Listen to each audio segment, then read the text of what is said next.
అందరికీ నమస్కారం. నా పేరు డి మునిరత్నం, జాతీయ మానవ హక్కులు మరియు అవినీతి నిర్మూలన సంస్థ జిల్లా అధ్యక్షులు.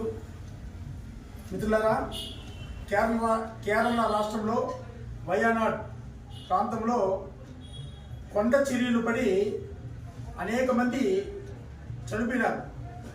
కనీసము మొన్నటి వరకు కూడా 200 మంది మృతదేహాలు లభ్యమైనాయి. అనేక మంది ఆ కొండ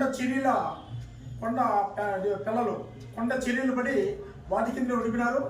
కనీసము ఈ యూత్ కూడా అడవుల్లో చాలా ముమ్మరంగా ప్రయత్నం చేస్తున్నారు. పాపం కొంతమంది మృతదేహాలు విడివిడిగా ఉన్న భాగాల్ని ఒక సంచిలో మూట కట్టుకుని వచ్చి బయట కట్టుకొని పాడిలాగా తీసుకుని వచ్చి బయట పెట్టిన పరిస్థితులు ఉన్నాయి. వీటన్నిటికీ కూడా కేంద్ర ప్రభుత్వం కూడా దిగొచ్చి జాతీయ విపత్తుగా ప్రకటించి ఆ వయనాడు ప్రాంతానికి జాతీయ విపత్తుగా ప్రకటించి ప్రత్యేకమైన నిధులు కేటాయించాలని చెప్పేసి కూడా మేము భావిస్తున్నాము. అదేవిధంగా జాతీయ నాయకులు అంటున్నారు ముందుగానే రెడ్ అలర్ట్ పెట్టామని. కానీ రెడ్ అలర్ట్ పెట్టారు, కానీ అంతకుముందునే ప్రమాదం సంభవించింది. ఎందుకంటే ఈ తుఫాను వర్షాలు ఎప్పుడు వస్తాయో మనకైతే తెలియదు, అనుకోకుండా వచ్చేస్తాయి.